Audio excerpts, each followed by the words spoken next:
नमस्ते, अभिवादन आपका इनोसेंट इन्वेस्टर के इस नए वीडियो में आपके लिए डिस्क्लेमर। उसके बाद आज की वीडियो बहुत इंपॉर्टेंट, बहुत बेहतरीन होगी क्योंकि हम आपको 10,000 रुपये में एक पोर्टफोलियो बनाना बताएंगे और ये पोर्टफोलियो जो होगा वो बहुत ही जाने माने नाम की तरफ से आ रहा है, HDFC सिक्योरिटीज़ की तरफ से आ रहा है। उनको हम पूरा साभार देते हैं और ये आपके लिए दिवाली धमाका है। समझ लीजिए दिवाली धमाका है आपके लिए। किसकी तरफ से? HDFC सिक्योरिटीज़ की तरफ से। ये आपको 15 स्टॉक्स बता रहे हैं। मैं उन स्टॉक्स को अपने तरफ से भी एक नंबर दूंगा। 10 से 1 तक वो नंबर जाएगा। 1 मतलब सबसे बुरा, 10 मतलब सबसे अच्छा। जिस स्टॉक को मेरा नंबर ज़्यादा मिलेगा, यानी कि मैं उस स्टॉक को ज़्यादा पसंद करता हूं, आप उसमें अपना पोर्टफोलियो का एलोकेशन थोड़ा ज़्यादा कर सकते हो। ये स्टॉक्स मैं आपको तुरंत ले चल रहा हूँ बताने। उससे पहले आपको बता दूं, अगर आप HDFC का कोई म्यूचुअल फंड लेकर रखे हो, उसकी जगह पर आप ये 10,000 का पोर्टफोलियो बना लो। सिर्फ और सिर्फ 10,000 में बन जाएगा।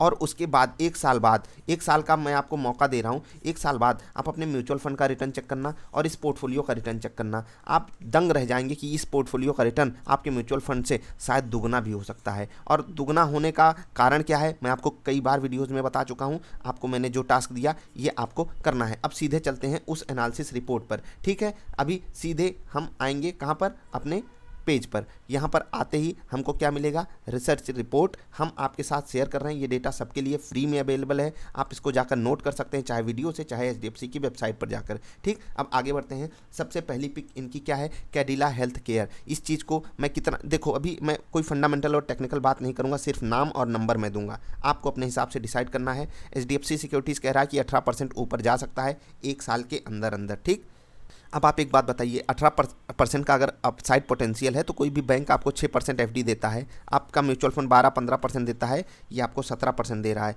अभी रियलिटी पे आते हैं, फोकस जिस चीज़ पे मैंने आपको नंबर देने की बात कही, इस स्टॉक को मैं दूंगा 7 नंबर। ठीक है, आगे बढ़ते हैं। भारतीय एयरटेल। भारतीय एयरटेल में 32% का पोटेंशियल है यहाँ से अपसाइड का, इस साल से अगले साल तक, इस दिवाली से अगले दिवाली तक, यानी कि इस विक्रम संवत से अगले विक्रम संवत तक यहाँ पर 32% का पोटेंशियल है। इस स्टॉक को मैं नंबर देता हूँ 8 नंबर। ठीक है, अगला है गुजरात गैस। इसको मैं दूंगा नंबर 6 और यहाँ पर आपको पोटेंशियल मिलेगा 14%। तो आप यहाँ पर थोड़ी सी कम इन्वेस्टमेंट करिएगा। एम्फेसिस, ये बढ़िया स्टॉक है, मुझे काफ़ी ज़्यादा पसंद है। यहाँ पर अपसाइड पोटेंशियल भले कम है लेकिन मैं इसको 8 नंबर दे रहा हूँ और 14% का अपसाइड पोटेंशियल है। थोड़ा महंगा है तो आप इसको थोड़ा सा अवॉइड कर सकते हो। रेडिको खेतान, यहाँ पर आपको मैं 7 नंबर दे रहा हूँ। इस स्टॉक को 25% का अपसाइड पोटेंशियल है। इन्फोसिस, इस स्टॉक को मैं दूंगा 9 नंबर। बहुत ही बेहतरीन कमाल का स्टॉक है लेकिन अपसाइड पोटेंशियल काफ़ी कम है, तो इसको आप डिप पे खरीदिएगा। जब भी आपको डिप मिले एक स्टॉक आप लेकर रख सकते हो। सिंपल सैंपल पोर्टफोलियो बनाइए और म्यूचुअल फंड से कंपेयर जरूर कीजिएगा। ठीक है, मैं नंबर देता हुआ चल रहा हूँ। यूनाइटेड स्पिरिट्स, देखो इस चीज़ को मैं थोड़ा सा यहाँ पर कंफ्यूज रहता हूँ कि इस स्टॉक को मैं नंबर कितना दूँ, अपने मतलब जो भी मेरा पैरामीटर है, लेकिन इसको मैं 7 नंबर दूंगा। थोड़ा सा ये नंबर कम भी हो सकता है, 6 और 5 भी जा सकता है। तो ये स्टॉक थोड़ा सा रिस्की है, तो आपको क्या करना है, यहाँ पर अपना जो पोर्टफोलियो साइज है वो छोटा रखिएगा जो भी आप स्टॉक खरीदें। ठीक है, अब ये जो अगली कंपनी आ रही है क्रेडिट एक्सेस ग्रामीण। अब ये कंपनी बहुत, मतलब होता है ना कि छोटी कंपनी है, मैं इसको बहुत पसंद करता हूँ। 8 नंबर दे रहा हूँ, लेकिन रिस्की इसलिए है क्योंकि कंपनी छोटी है। तो आप क्या करोगे, इसको इसको आप लोगे ज़रूर।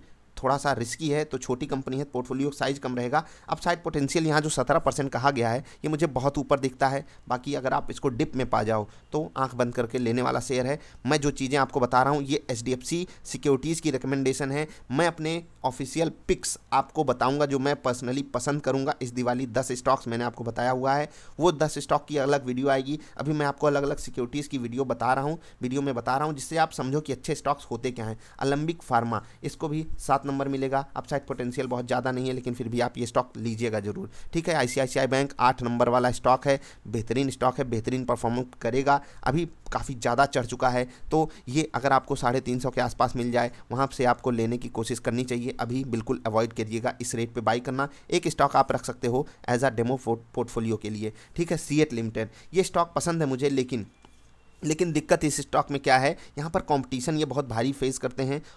रही बात डिमांड की तो इंडिया में इनकी स्टोरी इंटैक्ट है, बहुत बड़ा पोटेंशियल है, अपसाइड पोटेंशियल है, चाहे वो स्टॉक का हो चाहे वो कंपनी का हो, तो आप इसको भी प्रेफर कर सकते हो। मैं अपना नंबर देता हुआ चल रहा हूँ। ये स्टॉक 8 नंबर पाएगा। हिंदुस्तान पेट्रोलियम मेरा पसंदीदा स्टॉक है और यहाँ पर आप एक बड़ा इन्वेस्टमेंट भी कर सकते हो। अगर आपको मतलब एक तरफ से एलोकेट करना है तो शायद ये दूसरा सबसे बेहतरीन पसंद होगी मेरी।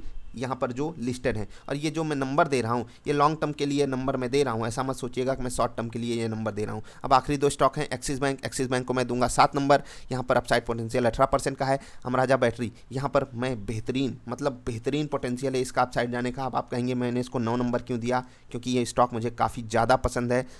छोटी कंपनी है तो आपको इन्वेस्टमेंट उसी हिसाब से अरेंज करना है। अब आगे चलते हैं, आपको एग्जैक्टली डेटा समझा देता हूँ। सबसे पहली चीज़, मैंने जो भी आपको 15 स्टॉक्स बताए ये HDFC बैंक की चॉइस हैं, HDFC सिक्योरिटीज़ की चॉइस हैं, तो उनको पूरा सा आभार मैं देता हूं। और आपको भी जब भी कोई इन्वेस्टमेंट करने जाइए तो अपनी रिसर्च जरूर करनी चाहिए। मैंने आपको स्टॉक्स बताए, सारे के सारे स्टॉक्स गुड क्वालिटी के हैं, कोई भी क्वालिटी में कोई कॉम्प्रोमाइज़ नहीं किया गया है। और HDFC सिक्योरिटीज़ के इन स्टॉक्स को आप HDFC बैंक के किसी भी म्यूचुअल फंड से कंपेयर करिएगा, मैं आपको कह सकता हूँ कि आपको 2 गुना तक ज़्यादा रिटर्न आपको ये स्टॉक्स दे देंगे अगले साल तक। और 2 गुना का मतलब ये नहीं कि बाजार गिर गई तो ये स्टॉक्स अगर 15% गिरेंगे तो हो सकता है आपका म्यूचुअल फंड भी 15% गिरा हो, लेकिन जब आपका म्यूचुअल फंड 15% बढ़ेगा हो सकता है ये जो स्टॉक्स हैं वो 30% बढ़े हों। और ये कोई मतलब एग्जैक्टली मैं चीज़ें बता नहीं रहा हूँ, मैं पास्ट डेटा कलेक्ट करके आपको बता रहा हूँ। ज़रूरी नहीं यही हो, ये भी हो सकता है कि आपका म्यूचुअल फंड बेटर परफॉर्म कर जाए, लेकिन 1 साल का मौका भी तो मैं आपको दे रहा हूँ। 1 साल बाद मिलते हैं। और जैसा कि मैं कहता हूँ आपको म्यूचुअल फंड अवॉइड करने चाहिए,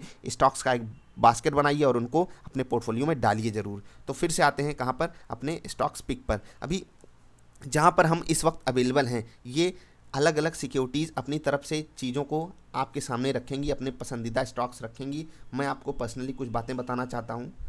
यहाँ पर जितने भी स्टॉक्स बताए गए हैं सबका टाइम होराइजन 1 साल का है। और कुछ स्टॉक्स मिड कैप हैं, ठीक है, कुछ लार्ज हैं, ठीक है, कुछ स्मॉल हैं। अब इसका मतलब क्या है, स्मॉल में आपको पैसा कम डालना है अगर स्टॉक लीजिएगा तो। लार्ज के अगर आप 3 स्टॉक ले रहे हो तो मिड के 2 लीजिएगा, स्मॉल के 1 लीजिएगा। ये हो गई 1000 रुपये तक की इन्वेस्टमेंट की बात। अगर आप सब में डालते हो, सबका एक स्टॉक भी लेते हो, तो ये जो पोर्टफोलियो आपको बताया गया है 10,000 में बन जाएगा। और ये मेरे हिसाब से जो इस ओवरऑल पोर्टफोलियो को अगर आप नंबर देना चाहो 8 नंबर मैं दूंगा। और मैं एक पोर्टफोलियो आपको दूंगा 10 on 10 वाला, उसके लिए आपको थोड़ा सा इंतजार करना पड़ेगा। मैं आपको अपने 10 बेहतरीन स्टॉक्स बताऊंगा जिनको नंबर 9 या 10 मिला होगा, सब मेरे पसंद के हैं, सब आपको बताऊंगा। अभी ये स्टॉक्स अगर आप अपने पोर्टफोलियो में डालना चाहो डाल सकते हो। अगर आप म्यूचुअल फंड लेकर बैठे हो तो उसके रिटर्न से इन स्टॉक्स के पिछले रिटर्न को कंपेयर करिएगा। अगर आपको नहीं पता कि कैसे इन सबको एक साथ जोड़कर अपने म्यूचुअल फंड से पिछला रिटर्न कैलकुलेट कर सकते हैं, नीचे कमेंट करके पूछिएगा। और जाते जाते आपसे एक सवाल और पूछना चाहता हूँ।